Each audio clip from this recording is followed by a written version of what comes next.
Hoje eu vou apresentar um teste para vocês que pode ser útil para muitas crianças e adolescentes autistas. E eu vou mostrar aqui para vocês uma parte do teste. Pode ficar tranquila que eu tenho autorização para mostrar. E além disso, eu vou responder algumas perguntas. As perguntas que eu vou responder. Em que situações que esse teste é útil? Que perguntas ele responde? Como que você interpreta o resultado do teste? Quem pode aplicá-lo? E quais os cuidados que a gente tem que ter, principalmente na hora de aplicar com indivíduos autistas, né? Crianças e adolescentes autistas. Vamos discutir sobre esse tópico aqui e a gente vai apresentar um pouco para vocês. Mas eu vou começar para você saber exatamente para quem que é esse teste, em que situações que faz sentido você fazê-lo, né? Imagina o seguinte, você tem um filho e você está se perguntando, eu tenho meu filho aqui que ele sabe ler várias palavras, ele reconhece as letras, ele lê muitas coisas, mas eu não sei se de fato ele compreende ou se ele decorou aquelas palavras porque ele foi exposta a elas. Eu estou falando do filho, porque a preocupação muitas vezes vem da família, mas pode ser meu aluno, né, por parte da professora, ou meu cliente ou paciente, por parte de um psicólogo, fono, por exemplo, né?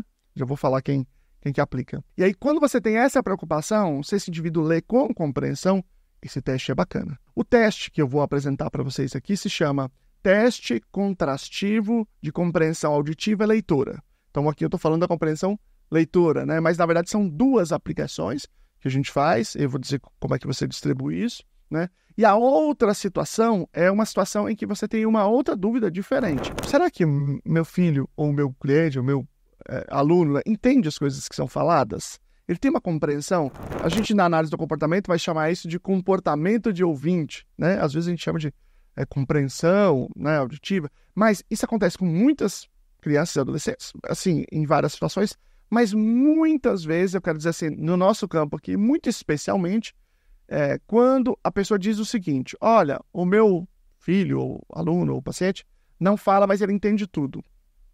Quase sempre essa frase não é verdadeira, tá? É um equívoco. E esse equívoco é difícil você desfazer, de você avaliar se ele é um equívoco ou não. Esse teste permite você avaliar isso. Mas eu vou explicar tudo direitinho já, quando eu estiver explicando e mostrando o teste para vocês.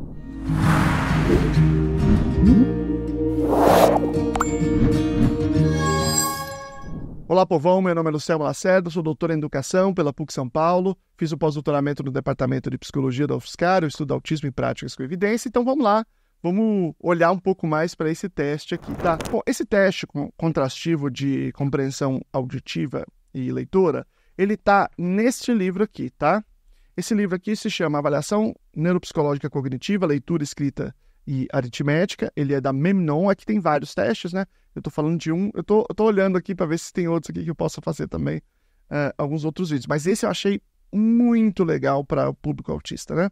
Porque, obviamente, eles não estão falando deste público, então eu tenho que olhar para entender o que faz sentido. O livro é da Alessandra Seabra, Natália Dias e Fernando Capovilla. O teste é do Fernando Capovilla, primeiro autor, e Alessandra Seabra, tá? Esse teste especificamente. Gente, eu sou muito, assim, muito fã, muito admirador do trabalho dos dois, especialmente o professor Capovilla, que, assim, é uma referência para mim, é uma pessoa que está comprometida, muito comprometida com prática baseada em evidências desde muito tempo, tem um papel especial na ciência no Brasil, então, assim, já começa aqui fazendo essa afirmação que ela é importante. Pois bem, eu entrei em contato com eles e eles me permitiram mostrar aqui uma parte do teste, tá? A Memnon, e, claro, sempre citar a referência e tal. O que eu vou mostrar para vocês aqui tá a parte do teste, o teste está aqui, mas eles recomendam que na hora de você aplicar, você compre as folhas, se você for aplicar para muitas pessoas, né? Se você compre as folhas por conta da qualidade da impressão, que faz sentido, né? Pois bem, quem pode aplicar? Vamos começar aqui. Bom, quem que eles sugerem aqui? Eles estão dizendo assim, professor, né, pedagogo, psicopedagogo, fonoaudiólogo, psicólogo, neuropsicólogo, e como é que eles fecham aqui essa lista? Com outros profissionais da psicologia, da educação e da saúde, né? Então, o que eu quero colocar aqui? Neuropsicopedagogo, que não está aqui, mas obviamente está dentro desse outro arco aí. Aí, a gente poderia se perguntar o seguinte, tá? Pais podem aplicar? Rapidinho refletir sobre isso, tá? Veja, existe uma legislação sobre testes psicológicos. Teste psicológico só psicólogo pode aplicar. Existe lei descrevendo isso, né? Existe uma privatividade, certo? Neste caso aqui, eles estão indicando, mas não quer dizer que seja proibido para outros profissionais ou outras pessoas utilizar, né? Agora, pais, tem muitos perfis de pais. Se for possível ter um profissional para aplicar, tanto melhor, um profissional da sua confiança, bem informado, tanto melhor. Se você for pai ou mãe, é importante que você entenda que isso aqui tem critérios técnicos para aplicar. Talvez você possa não aplicar tão bem, o seu resultado não ser um bom resultado, né? Não quer dizer que é proibido, né? Mas você tem que ter uma clareza, né? Uma conscienciosidade aí se você tem preparação, né? Tem informação para isso. Mas se você for uma pessoa de boa leitura, bem informada, mesmo que seja em outras áreas, eu não vejo problema, desde que você se atente às questões das instruções que estão aqui e algumas outras instruções que eu vou fazer que dizem respeito especificamente ao autismo. Então fica até o final para você ouvir essas minhas instruções aí que podem ser muito importantes, tá? Bom, para quem que ele é aplicado? Aqui nós temos que fazer também mais uma distinção. Eles estão dizendo aqui de 1º ao 5º ano do ensino fundamental. Isso quer dizer que é proibido aplicar em alguém fora dessa faixa? Não. O que quer dizer é que os dados normativos, os dados das médias que existem aqui no teste são dados deste público. Por exemplo, tem lá pessoas de 1º ano que estão na escola pública. Qual é a nota média que eles acertam aqui? Aí tem os dados aqui. Na hora de você interpretar, você tem que ir lá olhar. No seu caso, se você, por exemplo, um exemplo hipotético, você tem uma criança de 4 anos, portanto está fora aqui, está na educação infantil ainda, mas que tem, por exemplo, hiperlexia, que tem um interesse fixo e restrito em letras e números. E aí ele sabe muitas letras, às vezes sabe até de outros idiomas, palavras de outros idiomas. Mas isso não quer dizer que ele tem compreensão leitura. E aí você quer saber se isso é compreensão leitura. Tudo bem, você pode aplicar, entende? E aí você pode se perguntar com o resultado que ele deu, se aquilo é comparável ao resultado de alguma outra série e se aquilo para você, se você representa que ele tem uma leitura, uma boa leitura com compreensão. Porque, em tese, né, a leitura com compreensão a gente adquire a partir do 1º ano, fim do 1º ano do ensino fundamental, e aí você reforça no 2º e 3º. Então, os dados desse indivíduo correspondem a esses dados desses indivíduos já mais avançados? Ou não? Essa resposta não vai ser uma resposta normativa, né? Ou seja, não vai ser uma resposta se ele está ou não na faixa de idade dele. Obviamente, se ele está com 4 anos, você está avaliando isso, ele não está na faixa de idade dele.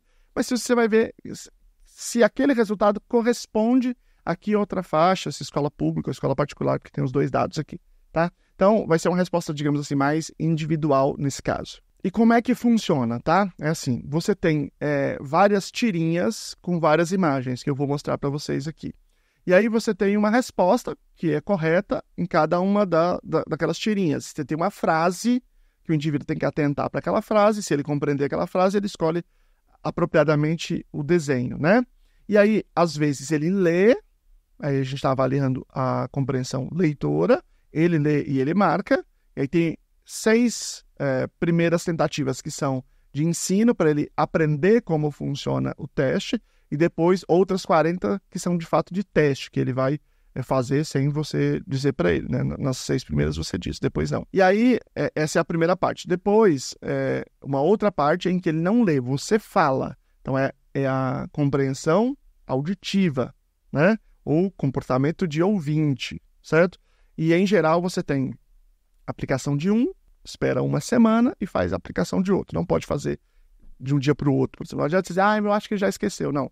Tem que seguir o que está prevendo aqui. Mas não necessariamente você precisa fazer os dois. Você pode fazer um só, se for uma só a sua questão. Se você está querendo saber de compreensão auditiva e se você sabe que ele não lê ou se essa não é uma questão para você, você não precisa fazer, obviamente, a outra. E o contrário também é verdadeiro. Você sabe que ele entende tudo, você só não sabe se ele lê. Então, aplica só o outro e está tudo certo, né? Não precisa fazer os dois aqui. A Beminon me autorizou a mostrar 3 aqui. Foi o que eu pedi para eles, porque acho que 3 é suficiente para eu dar o exemplo aqui de como é que é o teste, tá? Como eu disse, são 6 de preparação, 6 introdutórios, que você vai falando para o indivíduo, você vai instruindo ele como ele responder, e depois 40 de teste. Então, eu vou mostrar 3 aqui para vocês. Olha aí a primeira tirinha. Essa é a primeira de todas, tá? É a A, né? Eles contam com letras A, B, C, D, né? Aquelas que você está instruindo o indivíduo, e depois com números, aquela que os indivíduos estão, de fato, respondendo sem que a pessoa diga que ele tem que responder. Então, olha o primeiro aí. nós temos aí, destes instrumentos, só um é um violão. Então nós temos aí uma corneta, um violão, uma sanfona, um pandeiro e um piano. Nesta frase, você tem uma palavra, violão, que corresponde a uma coisa embaixo. Tem uma palavra que pode ser que ele conheça só aquela palavra. Não quer dizer que ele conhece toda a frase, que ele conhece a articulação entre coisas. Ele conhece só aquela palavra violão e ele identifica o violão e ele escolhe o violão. Então digamos assim, uma relação bem mais simplificada. Dentro dessas alternativas aqui, dessas 40 alternativas, você tem vários níveis de complexidade diferente. Você tem vários tipos de construção de frases, algumas que são perguntas, algumas que são afirmações, né? Então, isso aqui é muito interessante, que é justamente para você pegar ali uma compreensão mais geral. Às vezes o indivíduo vai acertar aquelas que são mais simples, vai acertar ou errar as médias, vai ter mais dificuldade naquelas que são mais complexas, e é justamente essa a intenção, obviamente, do teste, né? De abarcar essa complexidade que é você ter essa compreensão leitora. O segundo que eu quero mostrar para vocês aqui é o seguinte, tá? Você tem aqui, a mulher está estudando na biblioteca. Então, observa aí essas imagens, tá? São todas imagens muito simples. Você tem primeiro um rapaz, né? Então, portanto, já está descartado aqui, né? E ele está, parece que fazendo ali uma coisa, sabe, aquelas palavras cruzadas, aparentemente. No segundo, tem uma mulher e ela está fechando uma jaqueta, né? Alguma coisa parecida com isso, certo?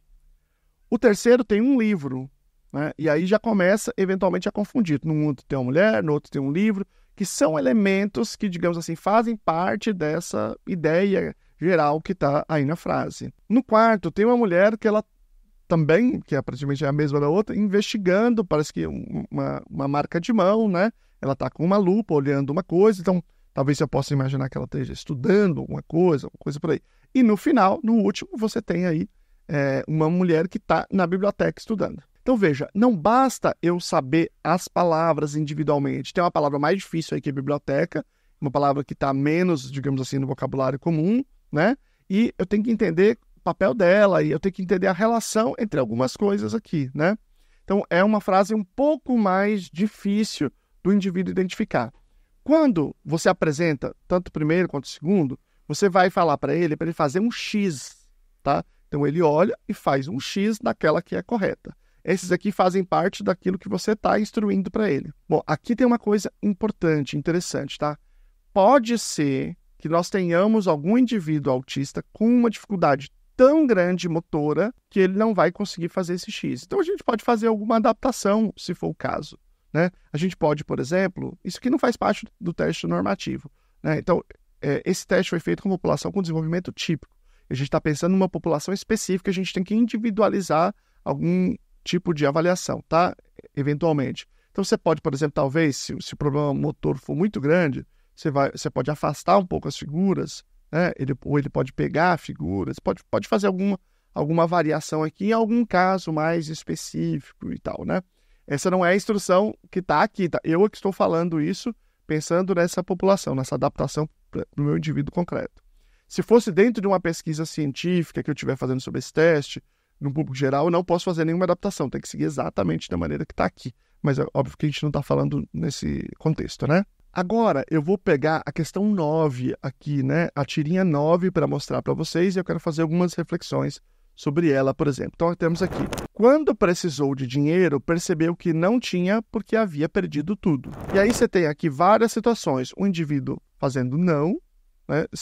Que não tinha, a palavra não pode aqui gerar se não tiver a compreensão apropriada, pode gerar aqui esse engano. Você tem ele com os bolsos virados, né? Sem dinheiro nenhum, né? Que seria a resposta correta. O indivíduo percebeu que não tinha nenhum dinheiro. Você tem o próximo, que ele está com papel na mão, talvez possa imaginar que seja dinheiro, mas não há nenhum sinal de que é dinheiro e esteja voando, está voando, então talvez isso também gere aí um distrator, né? No próximo, ele está pensando, tem uma nota musical, aparentemente ele percebeu que tem uma música acontecendo, e no final tem um dinheiro. Quer dizer, se ele estiver concentrado só na palavra dinheiro, ele pode errar e ir para cá. Mas eu quero dizer o seguinte, bom, aqui o indivíduo vai escolher, se ele tiver uma boa compreensão, ele vai escolher o correto. E assim como os outros são assim também complexos, né? Então, você tem certo nível de complexidade. Esse aqui está entre os mais complexos. O que eu quero dizer sobre isso aqui é o seguinte, que eu preciso ter, talvez, um cuidado especial na hora de interpretar esses dados. Porque aqui, especificamente nessa questão, e tem outras questões que tem esse tipo de construção, às vezes não basta só uma compreensão leitora.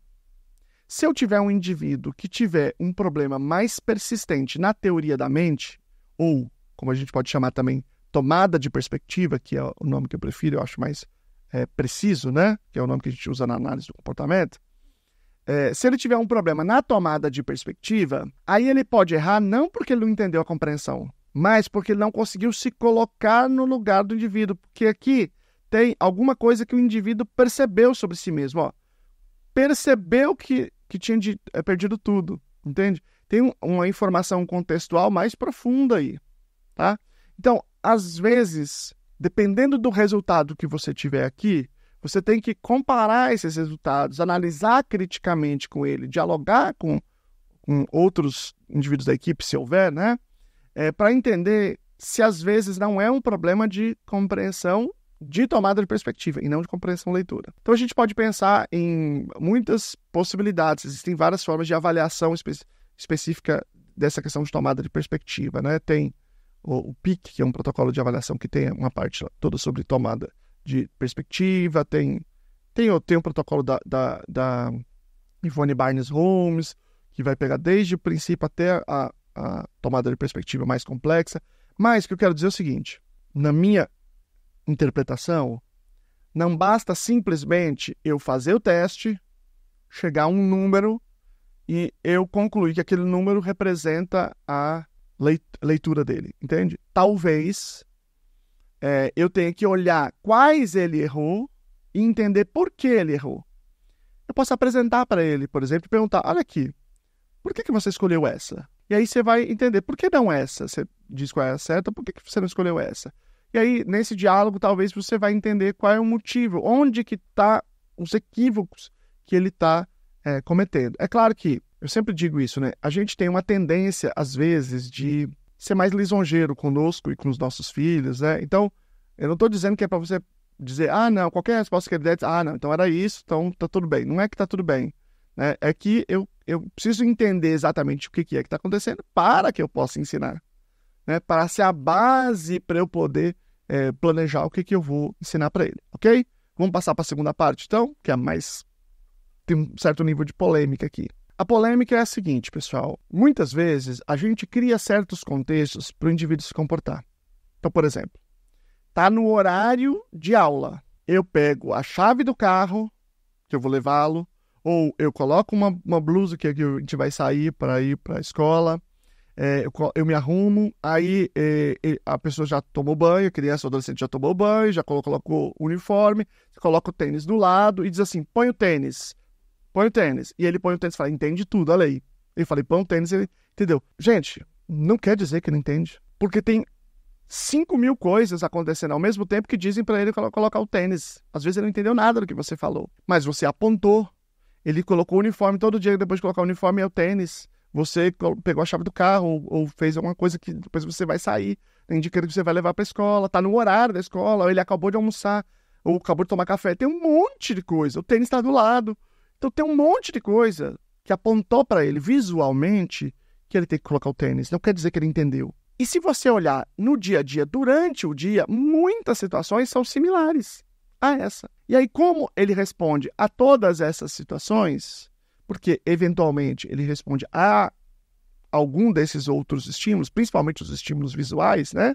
Indivíduos autistas são mais sensíveis aos estímulos visuais, aí você acha que ele está entendendo tudo e às vezes ele tem uma baixa ou quase nenhuma compreensão verbal. Só que isso é muito difícil para a família aceitar. Eu expliquei isso num outro vídeo sobre autismo não verbal. Então você vai lá, assiste, na verdade é uma série, não terminei ainda, mas tem 3 vídeos já sobre autismo não verbal. Assiste que vale muito a pena, tá? Essa série tá bem legal. Clica nela e vai aparecer aqui e aí você vai abrir. E aí você precisa fazer esta avaliação deste comportamento para você ter essa clareza, se ele de fato entende tudo ou não, tá? Então eu vou mostrar aqui para vocês como é que você faz essa avaliação desse comportamento de ouvinte, comportamento de compreensão auditiva. Mas antes, eu quero fazer um convite para você. Se você quiser aprender mais sobre a aba análise do comportamento aplicada, intervenção em autismo, se você quiser, de fato, investir nisso e se aprofundar, nós temos o Clube da Luna, que é um clube de assinatura que tem inúmeros cursos lá, tem vários, dezenas de cursos lá que você pode fazer.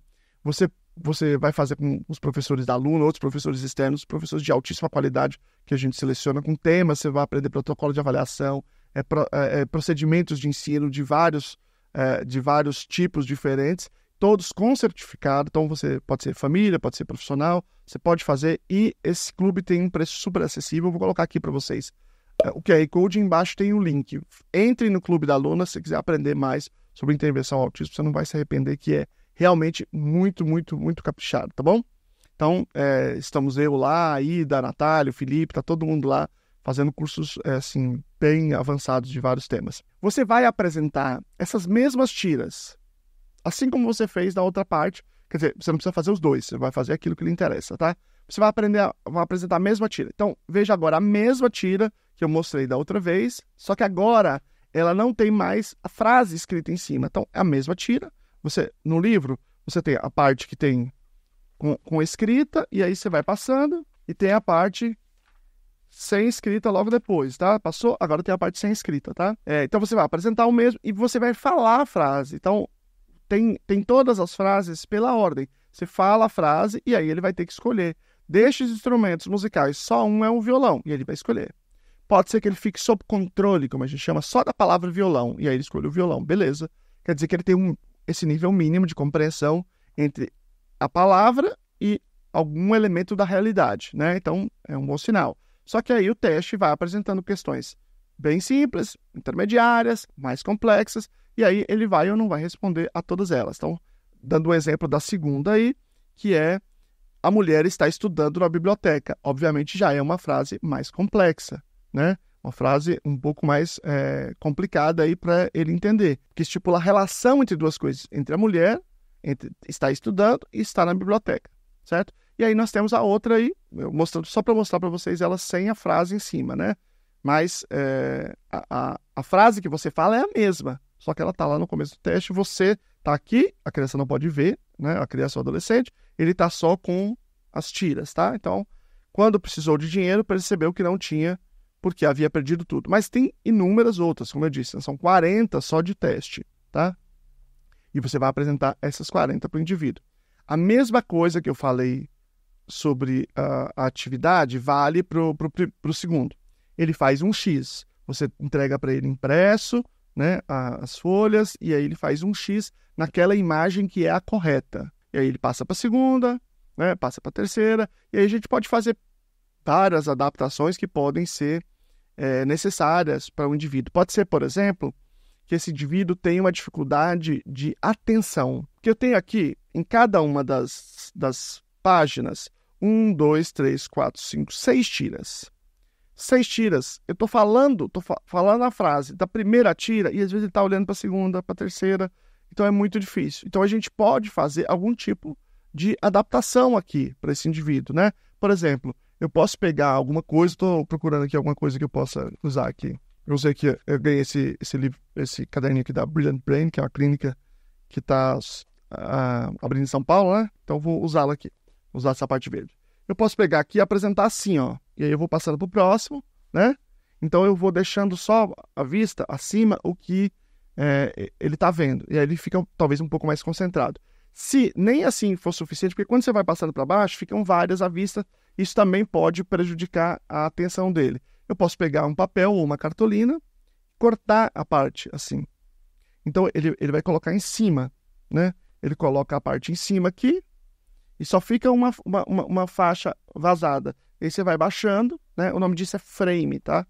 É uma estratégia utilizada para muitas crianças, às vezes tem dificuldades atencionais. E ele vai olhar, ele vai ver só aquela faixa que ele vai responder sobre. Ele não vai ver as outras. Ele só vai ver as outras depois que ele for baixando, porque isso aumenta a atenção dele. Bom, e como é que eu interpreto esses dados, tá? Você vai pegar aqui no livro, você tem lá na parte de informações sobre o teste, você tem os dados normativos. O que é o dado normativo? É qual o dado que dá na média. Então, você tem aqui os dados de que média que tem de acerto de indivíduos que estão no primeiro ano, no segundo ano, no terceiro ano do ensino fundamental na escola pública, e aí tem quarto e quinto ano, e aqui na escola privada. Então, o seu filho está na escola pública ou escola privada? Você vai pegar e vai olhar se ele está abaixo ou acima da média do que é esperado naquela idade, naquele contexto. Né? Porque os contextos mudam, né? Então, se você olhar, os dados são diferentes de escolas públicas e privadas, né?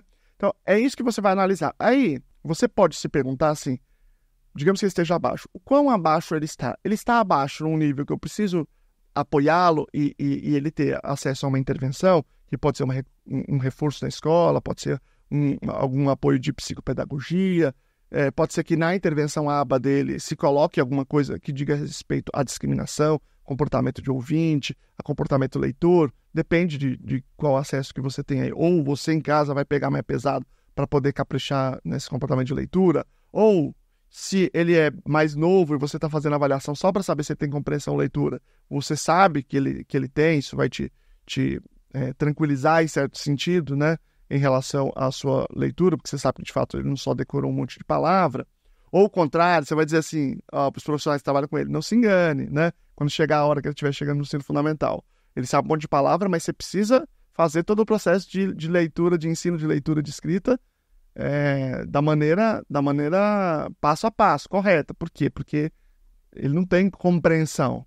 Então, isso serve para você tomar decisão em relação àquele indivíduo, principalmente naquilo que você vai apoiar ou não vai apoiá-lo. Eu vou falar de 3 dicas essenciais se você estiver fazendo isso com indivíduos autistas. Essas 3 dicas, eu diria assim, que podem ser decisivas para você conseguir aplicar o teste e para uma interpretação que seja apropriada, para não correr o risco de você ter aí um grande equívoco na compreensão do teste, tá? A primeira é a seguinte, existe uma coisa chamada dica inadvertida.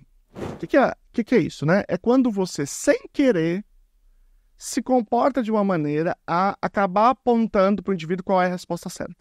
Então, ele não está atento a que você está falando a frase e as imagens, ou o que ele está lendo e as imagens. Ele está atento ao seu comportamento. Por exemplo, aí eu falo no violão e eu dou uma olhadinha pro violão, sem querer. Isso é muito comum, muito mais comum que vocês possam imaginar. Tá? Muito comum. Eu posso dizer qual que é aqui que é o correto e acabo parando sempre na que é correta, sem querer. Isso é muito comum. Isso se chama dica inadvertida. Muitos autistas aprendem a se comportar sob controle de dicas inadvertidas. Isso é um dos motivos pelos quais todo esse debate que a gente faz de aba de verdade, ou aba que não é de verdade, tem a ver com esses detalhes. Muitas vezes você tem uma clínica que está dizendo que faz aba, o indivíduo está respondendo melhor naqueles testes, mas na verdade é porque a pessoa faz dica inadvertida, porque ela não é bem formada, porque não tem boa supervisão. Isso é muito comum, mas infelizmente muito mais comum do que deveria. Segunda coisa, você tem que se perguntar o seguinte: quando eu falo com indivíduos com desenvolvimento típico e eu aplico o teste, em geral, a motivação deles para poder fazer o teste é porque você está pedindo. Ela é social, ela é para, digamos assim, agradar, para responder, né, nessa reciprocidade socioemocional a pessoa que está pedindo, o aplicador. Em autismo, às vezes isso não é verdade. Se você olha no DSM, já está lá, né? Primeiro prejuízo é prejuízo na reciprocidade socioemocional. Muitas vezes você pede para fazer o teste e ele não faz. Por quê? Por que não? Por que eu vou fazer? Então, eu tenho que ter um arranjo de contingências para que ele queira fazer o teste. Então, eu tenho que analisar motivação. Ou, às vezes, ele vem, responde qualquer coisa em qualquer um para acabar rápido, só para poder terminar logo, ou só para poder ter acesso a um reforçador, que o reforçador é porque ele fez. Entende? Você estabelece, faz isso aqui, depois que você terminar, você vai ter acesso a tal coisa. Tá bom. Se eu terminar em 2 minutos, é mais rápido. Eu tenho acesso antes. Então, é uma questão muito complexa você fazer essa avaliação em indivíduos autistas. Você tem que garantir que ele está motivado e que ele, de fato, está prestando atenção naquilo. Existem várias estratégias, eu não vou discutir isso aqui agora, que é uma questão bem mais complexa, tá? Mas você precisa garantir que ele está motivado para poder fazer aquilo, tá? Você precisa arranjar algum tipo de reforçamento e garantir que aquilo de fato, não faça com que ele responda a qualquer coisa. O terceiro cuidado, se a gente estiver falando de crianças e adolescentes autistas, é verificar se você não tem comportamento problema. E se tiver, você não fazer a aplicação do teste. Ou interromper e depois você lida com esse fato primeiro e depois você volta a aplicar. Comportamento problema, que chama comportamento interferente, comportamento desafiador, cada um chama de um nome, não importa o nome, ele pode aparecer muitas vezes, principalmente quando uma situação é aversiva. E essa situação, em tese, pode ser aversiva, em algum caso, né? E ela está muito relacionada à segunda questão, a questão da motivação, se não tiver motivação suficiente para fazer, tá? Agora, também tem o fato de que, às vezes, você tem um indivíduo que muitas vezes tem comportamento problema e você vai fazer o teste. E aí não é apropriado, né? Primeiro você lida com o comportamento problema, ensina esse indivíduo a não ter mais esses comportamentos. Já falei aqui do Clube da Luna, lá tem um curso completo, avançado de comportamento problema, né? Que é do Felipe Lemos, que é a maior autoridade nesse assunto no país hoje. Eles fazem lá, primeiro lida com isso, porque, veja, se esse indivíduo está se machucando, ou está machucando alguém, ou engaja numa situação de risco, gente, isso aqui é uma prioridade, né? Agora, nesse momento, não é importante a compreensão, leitora ou auditiva. Primeiro eu preciso lidar com isso, eu não posso criar uma situação de risco, tá? Então, primeiro eu vou reduzir isso aqui, e aí sim eu vou fazer as testagens que eu quiser, e a gente manda bala. Gente, muito obrigado por vocês ficarem aqui, é um vídeo bem grande, né? Eu vou deixar para vocês aqui 2 vídeos para vocês assistirem. Um sobre fazer avaliação acadêmica, sobre testagem de objetivos operacionalizados, e outro sobre inclusão escolar baseada em evidências. Um grande abraço.